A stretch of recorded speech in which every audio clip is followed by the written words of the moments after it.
El origen del odio. El conflicto milenario, de Abraham a los misiles de Irán. El cielo sobre el Medio Oriente ya no solo pertenece a las estrellas que guiaron a los profetas. Hoy, ese mismo cielo es surcado por misiles balísticos, drones suicidas y aviones de combate. Las noticias nos hablan de geopolítica, de uranio enriquecido, de alianzas estratégicas entre Teherán y Tel Aviv y de fronteras trazadas en la arena. Pero, ¿es este realmente un conflicto de ingenieros y generales? ¿O estamos presenciando el capítulo más reciente de una historia que comenzó hace 4 milenios? Capítulo 1. Abraham y la raíz del conflicto familiar. Para comprender el odio entre árabes e israelíes, y por extensión el conflicto religioso que hoy envuelve a Irán, debemos viajar 4000 años atrás, a las llanuras de Mesopotamia y Canaán. Aquí aparece la figura de Abraham, el patriarca. Abraham no es solo un personaje bíblico, es el pilar sobre el cual se asientan el judaísmo, el cristianismo y el islam. Sin embargo, su legado es una historia de 2 hijos, 2 madres y una herencia en disputa. La impaciencia de Sara y el nacimiento de Ismael. La narrativa nos sitúa en un Abraham anciano a quien se le prometió una descendencia tan numerosa como las arenas del mar. Pero Sara, su esposa, era estéril. En la cultura de aquel entonces, la esterilidad no era solo una pena biológica, sino un estigma social y legal. Desesperada, Sara recurre a una costumbre de la época, entrega a su esclava egipcia, Agar, a Abraham para que ella le dé un heredero en su nombre. De esta unión nace Ismael. Ismael crece como el primogénito, el heredero aparente, el orgullo de un padre que esperó casi 100 años para tener un hijo. Durante 13 años, Ismael fue el centro del universo de Abraham. Pero entonces, ocurre lo imposible, Sara concibe a Isaac. La expulsión, el trauma original. El nacimiento de Isaac cambió la dinámica del poder. Génesis 21 relata que durante el banquete de destete de Isaac, Sara vio a Ismael burlándose. Esta interpretación ha sido debatida por siglos. Algunos dicen que era un juego inocente, otros que era una burla cruel por la herencia. Sea como fuere, Sara exige la expulsión de Agar e Ismael. «Echa a esta sierva y a su hijo», dijo ella. Abraham, con el corazón desgarrado, envía a Agar e Ismael al desierto de Berseba con solo un odre de agua y algo de pan. Imaginen la escena, un niño que se creía príncipe, de repente es un paria en el desierto. La tradición islámica sostiene que Dios protegió a Ismael y a su madre, guiándolos hacia lo que hoy es la Meca, donde Ismael ayudaría a su padre a reconstruir la Kaaba. Pero el daño emocional estaba hecho. La rama de Ismael se sintió rechazada, mientras que la rama de Isaac se convirtió en la depositaria de la promesa oficial. Capítulo 2. La teología de la exclusión. El conflicto no es por la religión per se, sino por quien tiene el derecho de primogenitura. En la tradición judía y cristiana, Isaac es el hijo de la promesa, aquel que fue llevado al monte Moría para ser sacrificado y rescatado por Dios. En la tradición islámica, aunque el Corán no nombra explícitamente al hijo del sacrificio, la gran mayoría de los eruditos musulmanes afirman que fue Ismael. Esta discrepancia no es menor, es una lucha por saber quién es el favorito de Dios.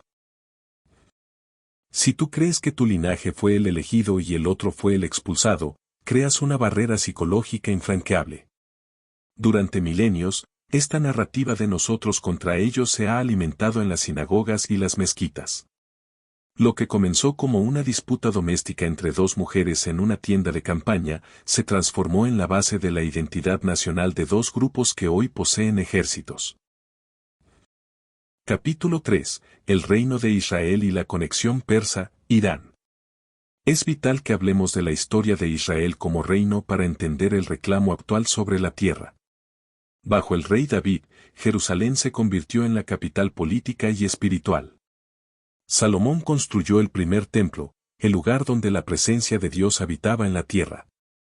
Para el pueblo judío, esta es su edad de oro, la prueba histórica de su soberanía. Sin embargo, la historia de Israel es una historia de exilios. En el 586 a.C., Nabucodonosor destruye el templo y se lleva a los judíos a Babilonia. Y aquí, queridos espectadores, aparece un dato que suele olvidarse en medio del odio actual: el primer gran aliado de Israel fue Persia, Irán. Ciro el Grande, el rey persa, conquistó Babilonia. A diferencia de otros conquistadores, Ciro practicó la tolerancia religiosa. En el libro de Esdras, vemos cómo Ciro no solo permite que los judíos regresen a Jerusalén, sino que financia la reconstrucción del segundo templo. Los judíos veían a los persas como sus libertadores. Durante siglos, la relación entre persas y judíos fue de respeto mutuo. No había odio religioso, había una alianza estratégica y espiritual. ¿Qué cambió? ¿Cómo llegamos de Ciro el Grande a los ayatolás que llaman a Israel el cáncer de la región? Para entender eso, debemos saltar a la era de Mahoma. Capítulo 4. El surgimiento del Islam y la reclamación de Jerusalén. Damos un salto al siglo VII después de Cristo. El mundo antiguo está cambiando. Los imperios romano y persa se han desgastado en guerras interminables, dejando un vacío espiritual y político. En las arenas de Arabia, surge el profeta Mahoma. El Islam no se presenta como una religión nueva, sino como la restauración del monoteísmo original de Abraham. Para los musulmanes, los judíos y cristianos habían alterado las escrituras originales y el Corán venía a corregir el rumbo. Aquí el conflicto por la tierra de Canaán, ahora llamada Palestina por los romanos, adquiere una capa de complejidad absoluta. Jerusalén, que ya era el centro del universo para los judíos por el templo, se convierte en Al-Quds para los musulmanes. La tradición narra el Isra y Miraj, el viaje nocturno de Mahoma desde la Meca hasta la mezquita lejana en Jerusalén, desde donde ascendió a los cielos para hablar con los profetas anteriores, incluidos Moisés y Jesús. Cuando el califa Omar toma Jerusalén en el año 637, la ciudad cambia de manos pero no de importancia.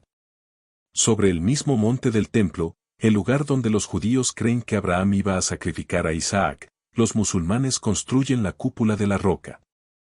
Este es el corazón del odio actual. No es una disputa por fronteras en un mapa, es una disputa por el mismo suelo sagrado. Si eres judío, ese es tu lugar de conexión con Dios; si eres musulmán, es tu tercer lugar más sagrado después de la Meca y Medina. ¿Cómo compartes el lugar más importante de tu alma con quien consideras un usurpador? Capítulo 5. La convivencia bajo el Imperio Otomano. Es fundamental para este video educativo desmentir el mito de que siempre se han odiado.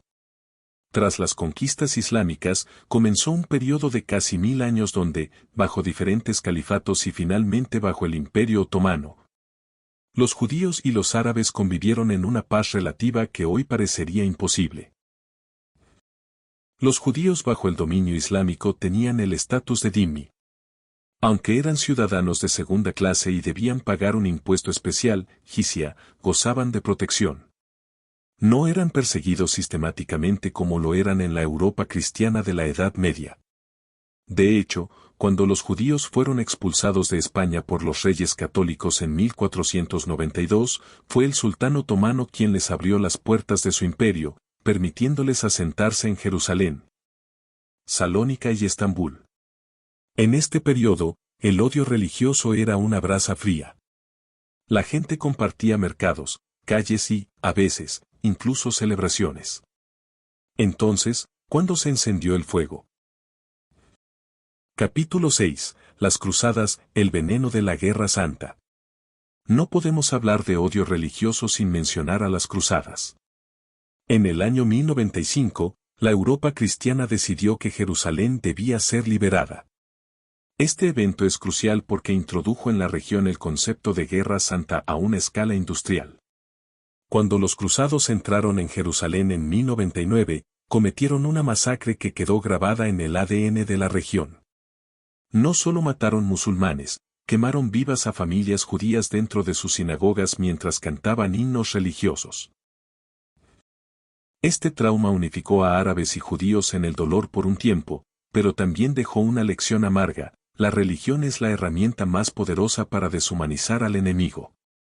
Los líderes modernos en Irán y otros países todavía usan el término cruzados para referirse a Occidente y a Israel, apelando a una memoria colectiva de invasión y humillación que tiene casi 1000 años de antigüedad. El odio actual se alimenta de estas cicatrices históricas. Capítulo 7. El despertar del sionismo y el nacionalismo árabe. Llegamos al siglo XIX, el siglo de las naciones. Mientras el Imperio Otomano comenzaba a desmoronarse, en Europa los judíos enfrentaban una nueva ola de persecución violenta, pogromos. Un periodista llamado Theodor Herzl llegó a una conclusión radical: los judíos nunca estarían seguros en Europa, necesitaban regresar a su hogar ancestral. Así nació el sionismo. Pero había un problema. Palestina no era una tierra sin pueblo para un pueblo sin tierra, como decía el eslogan sionista. Estaba habitada por árabes que llevaban allí siglos y que también estaban despertando a su propio nacionalismo. Lo que antes era una convivencia religiosa se convirtió en una competencia por la soberanía nacional. Imaginen la escena: por un lado, un judío que huye de las matanzas en Rusia y llega a la tierra de sus antepasados bíblicos sintiendo que está cumpliendo una profecía. Por otro lado, un campesino árabe que ve llegar a extranjeros con idiomas y costumbres diferentes, comprando sus tierras con el respaldo de potencias europeas. El choque ya no es solo por Ismael o Isaac, es por quien tiene derecho a gobernar el suelo que pisan. La religión empieza a ser el lenguaje que ambos usan para decir: Dios me dio esta tierra a mí, no a ti. Capítulo 8. La gran traición británica. Durante la Primera Guerra Mundial, el Imperio Británico, en su afán por ganar la guerra contra los turcos, cometió uno de los actos de diplomacia más deshonestos de la historia. Para obtener el apoyo árabe, les prometieron un gran reino independiente. Simultáneamente, para obtener el apoyo financiero y político judío, emitieron la Declaración Balfour, prometiendo un hogar nacional judío en la misma tierra. Cuando terminó la guerra, los británicos no cumplieron ninguna de las dos promesas plenamente. Se quedaron con el territorio bajo un mandato y permitieron que la tensión entre árabes y judíos creciera hasta volverse incontrolable. En las décadas de 1920 y 1930, Jerusalén y Hebrón fueron testigos de matanzas mutuas. El odio se volvió cotidiano. Los británicos, incapaces de controlar el incendio que ellos mismos provocaron, decidieron retirarse tras la Segunda Guerra Mundial, dejando que el destino de la región se decidiera por las armas. Capítulo 9, 1948, el nacimiento y la catástrofe. La Segunda Guerra Mundial terminó, pero dejó al mundo con una herida sangrante: el Holocausto. El asesinato sistemático de 6 millones de judíos por la Alemania nazi no fue solo un crimen contra la humanidad, fue el argumento definitivo para el sionismo. El mundo occidental, movido por una mezcla de culpa y necesidad estratégica, decidió que el pueblo judío debía tener su propio Estado. En 1947, la recién nacida ONU propuso la Resolución 181, dividir Palestina en 2 estados. Los líderes judíos, liderados por David Ben-Gurión, aceptaron el plan, viendo en él la culminación de 2.000 años de anhelo. Los líderes árabes, sin embargo, lo rechazaron de plano. Para ellos, era una injusticia histórica, se les pedía ceder su tierra para solucionar un problema, el antisemitismo europeo, que ellos no habían causado. El 14 de mayo de 1948, Israel declaró su independencia. Al día siguiente, 5 ejércitos árabes invadieron el nuevo país. Lo que siguió define el odio actual. Para los judíos, fue la guerra de independencia, un milagro donde un pueblo que casi fue exterminado en cámaras de gas logró vencer a ejércitos superiores. Para los árabes, fue la Nakba, la catástrofe. Alrededor de 700.000 palestinos huyeron o fueron expulsados de sus tierras, convirtiéndose en refugiados. Este es el punto donde el odio se vuelve existencial. El israelí siente que si baja la guardia, será arrojado al mar. El árabe siente que su tierra fue robada por un implante colonial. Ya no es solo Isaac e Ismael, es la memoria del hogar perdido contra la memoria del exterminio evitado. Capítulo 10. El giro de Irán de aliado a enemigo jurado.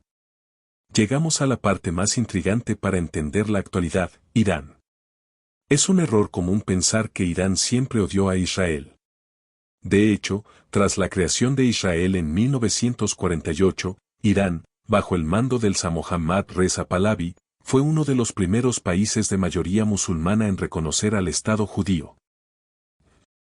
Durante décadas, Irán e Israel fueron aliados estratégicos. Ambos eran pro-occidentales y ambos desconfiaban de los países árabes que los rodeaban. Irán suministraba petróleo a Israel, e Israel proporcionaba tecnología agrícola y entrenamiento militar a Irán. En esa época, no había guerra de religiones entre persas y judíos. Había una cooperación que beneficiaba a ambos. La Revolución de 1979, el cambio de paradigma. ¿Qué ocurrió entonces? La Revolución Islámica liderada por el Ayatollah Jomeini. Jomeini no solo derrocó al Shah, transformó a Irán en una teocracia chiita. Para legitimar su nuevo régimen ante el mundo islámico, que es mayoritariamente sunita, Jomeini necesitaba una causa que uniera a todos los musulmanes.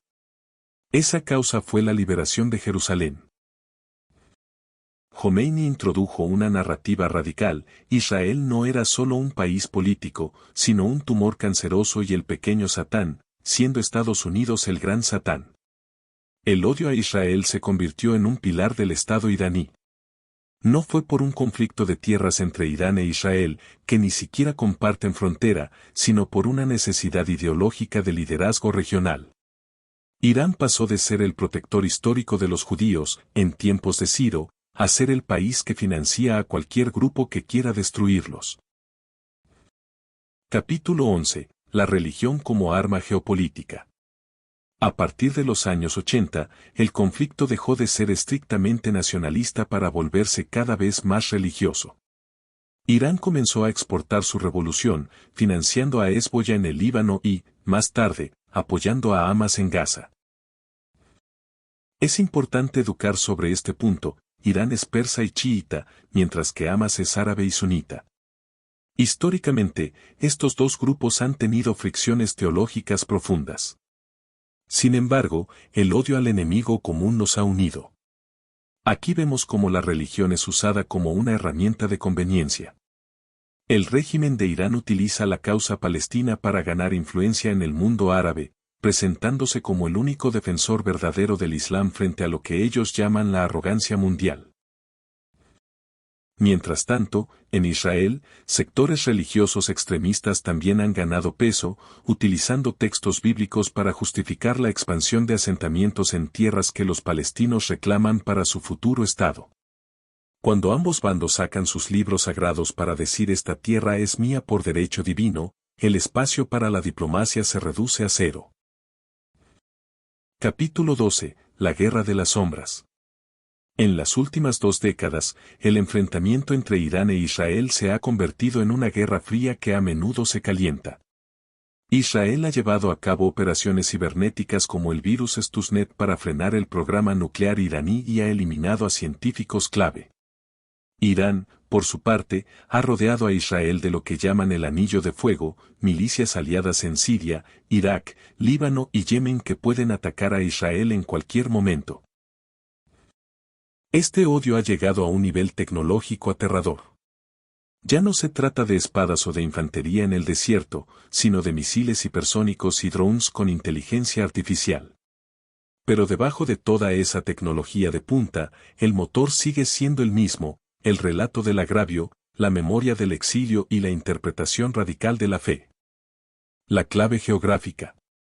Llegados a este punto del análisis, surge una pregunta obligatoria: ¿por qué este pequeño rincón del mundo sigue siendo el epicentro de una guerra que parece no tener fin?